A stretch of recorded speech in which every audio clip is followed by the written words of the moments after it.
Halo, selamat datang kembali. Anda pasti pernah kan lihat satu saham yang harganya tiba-tiba terbang tinggi, terus jadi penasaran, ini ada apa sih? Nah, hari ini kita akan coba jadi detektif saham. Kita akan bedah tuntas PT Sinergi Inti Plastindo atau yang kodenya ESIP, perusahaan yang lagi banyak banget dibicarain. Yuk, kita mulai analisis kita. Oke, ini dia teka-tekinya. Di depan kita ada saham yang harganya meroket, naik lebih dari 300% cuma dalam setahun. Gila kan? Tapi valuasinya juga ikut melambung setinggi langit. Pertanyaannya simple. Ini peluang emas yang harus kita sikat atau justru jebakan yang harus kita hindari? Mari kita cari tahu jawabannya bareng-bareng. Oke, langkah pertama kita harus kenalan dulu sama perusahaan yang jadi pusat misteri kita kali ini, PT Sinergi Inti Plastindo atau ESIP. Jadi, ESIP ini bukan pemain baru ya. Mereka sudah ada dari tahun 2001. Industrinya pun sangat dekat sama kita sehari-hari, yaitu kemasan plastik.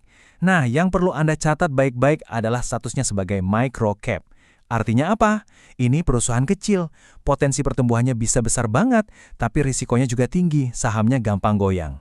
Dan mereka juga masih tergolong anak baru di bursa, karena baru IPO di akhir 2019.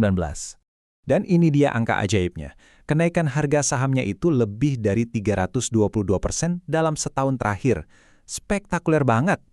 Kenaikan kayak gini, wajar dong kalau bikin kita semua bertanya-tanya. Sebenarnya apa sih yang terjadi di dalam perusahaan ini? Tapi ingat, harga saham yang terbang tinggi itu belum tentu menceritakan segalanya. Sekarang, mari kita coba intip ke dapurnya. Kita lihat kinerja keuangannya. Nah, disinilah ceritanya mulai menarik. Ternyata, di laporan keuangan terakhir, pendapatan bersih mereka justru turun.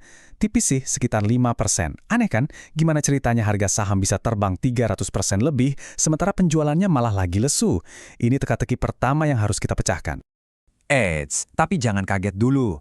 Di periode yang sama, laba bersihnya justru melesat, naik lebih dari 63%. Nah, loh, kok bisa? Penjualan turun, tapi untungnya malah melonjak drastis?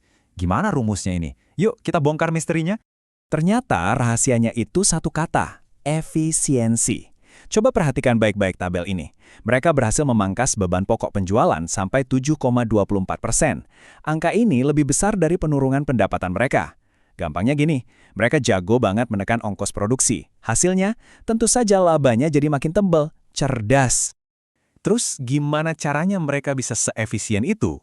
Jawabannya ada di strategi produk mereka. Mereka udah nggak lagi fokus jualan kantong belanja biasa yang untungnya tipis.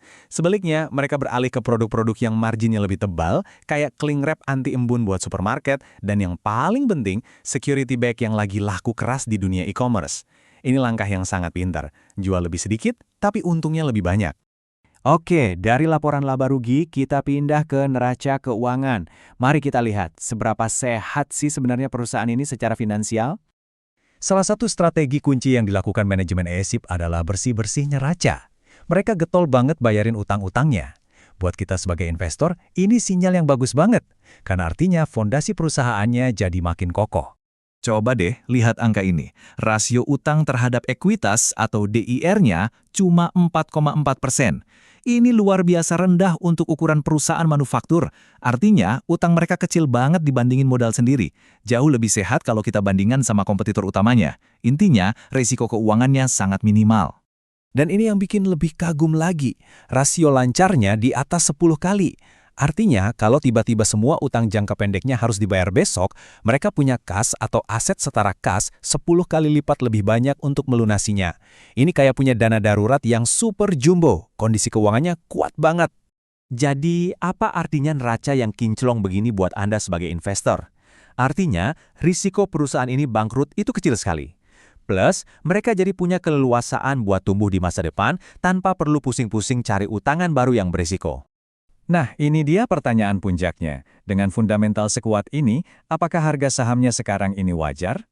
Disinilah ceritanya jadi sedikit rumit. Coba lihat, PE rasionya itu 133 kali. Wow, ini tinggi banget. Artinya, pasar menaruh ekspektasi setinggi langit pada pertumbuhan perusahaan ini.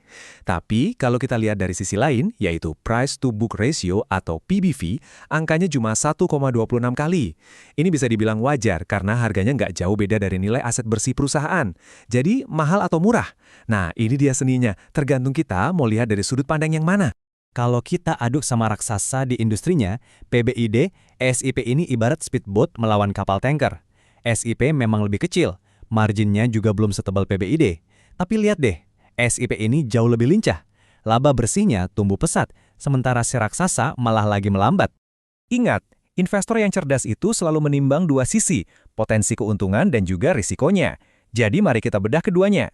Sisi positifnya, atau alasan untuk optimis, itu sangat jelas. Pabrik baru mereka, itu kapasitasnya masih banyak yang nganggur, baru terpakai 60%.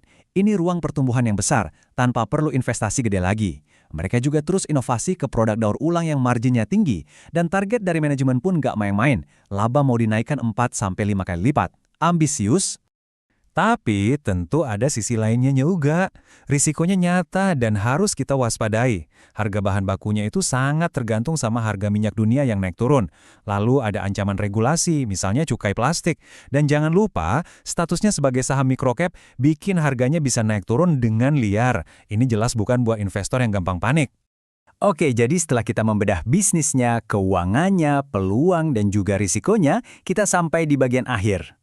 Pada akhirnya, keputusan untuk berinvestasi di ISIP itu kembali lagi ke diri Anda masing-masing. Tergantung, Anda ini tipe investor yang seperti apa. Kalau Anda seorang growth investor, Anda akan suka dengan pertumbuhan laba 63%, utang yang rendah, dan potensi pabrik barunya. Tapi kalau Anda lebih suka stabilitas, Anda mungkin akan khawatir dengan PE ratio-nya yang 133 kali dan harga sahamnya yang sering bergejolak. Kutipan dari laporan analisis ini menurut saya merangkumnya dengan sangat pas. ESIP itu menawarkan potensi pertumbuhan tinggi, tapi datang sepaket dengan profil risiko yang tinggi juga. Ingat prinsipnya, high risk, high return. Jadi, kesimpulannya apa? Apakah ESIP ini sebuah mesin pertumbuhan masa depan yang tersembunyi, atau hanya sebuah spekulasi dengan risiko yang sangat tinggi? Nah, setelah kita bedah semua faktanya bersama-sama, sekarang bolanya ada di tangan Anda. Keputusan ada di tangan Anda. Terima kasih sudah menyimak.